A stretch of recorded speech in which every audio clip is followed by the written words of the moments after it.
ಇಡೀ ರಾಜ್ಯದ ಗಮನ ಸೆಳೆದಿರುವಂತಹ ಚನ್ನಪಟ್ಟಣ ವಿಧಾನಸಭಾ ಕ್ಷೇತ್ರದಲ್ಲಿ ಬಿರುಸಿನ ಮತದಾನ ನಡೀತಿದೆ. ಅದರಲ್ಲೂ ಕೂಡ ಕಾಂಗ್ರೆಸ್ ಅಭ್ಯರ್ಥಿಯಾಗಿರುವಂಥ CP ಯೋಗೇಶ್ವರ್ ಅವರು ಕೂಡ ತಮ್ಮ ಪತ್ನಿ ಶೀಲಾ ಯೋಗೇಶ್ವರ್ ಜೊತೆ ಬಂದು ಈಗ ಮತದಾನವನ್ನು ಮಾಡಿದ್ದಾರೆ.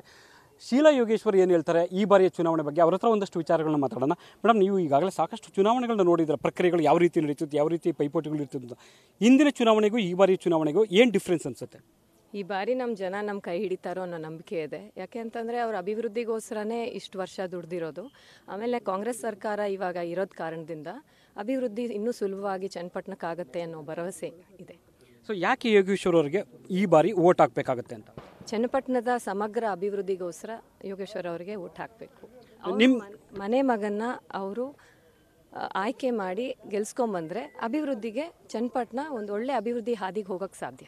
BJP JDS ಒಟ್ಟಿಗೆ ಇರುವುದರಿಂದ ಒಂದು ರೀತಿ ಪೈಪೋಟಿ ಅಂತ ಅನಿಸಿದೆಯಾ ಈ ಬಾರಿ ಚುನಾವಣೆ? ಇಲ್ಲ, ನಮ್ಮ ಚನ್ನಪಟ್ಟಣದ ಜನ ನಮ್ಮ ಜೊತೆ ಇದ್ದಾರೆ ಅನ್ನೋ ನಂಬಿಕೆ ನಮಗಿದೆ. ಸೊ ಹಾಗಾಗಿ ಯಾವುದು ಪೈಪೋಟಿ ಅನ್ನಿಸ್ತಿಲ್ಲ. ಸೊ ನೀವು ಕೂಡ ಈಗ ನೋಡ್ತಾ ಇದ್ದೀರಾ ಯಾವ ಥರ ವಾತಾವರಣ ಇದೆ ಚನ್ನಪಟ್ಟಣದಲ್ಲಿ? ಒಳ್ಳೆ ವಾತಾವರಣ ಇದೆ. ಅವ್ರ ಮನೆ ಮಗನ್ನ ಅವರು ಆಯ್ಕೆ ಮಾಡ್ತಾರೆ ಅನ್ನೋ ನಂಬಿಕೆ ಇದೆ.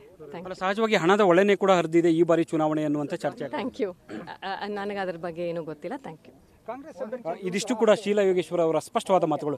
ಕ್ಯಾಮರಾ ಪರ್ಸನ್ ಮಂಜುನಾಥ್ ಜೊತೆ ಹರೀಶ್ ಕಾಕೋಳ್, ನ್ಯೂಸ್ ಫಸ್ಟ್ ಬೆಂಗಳೂರು.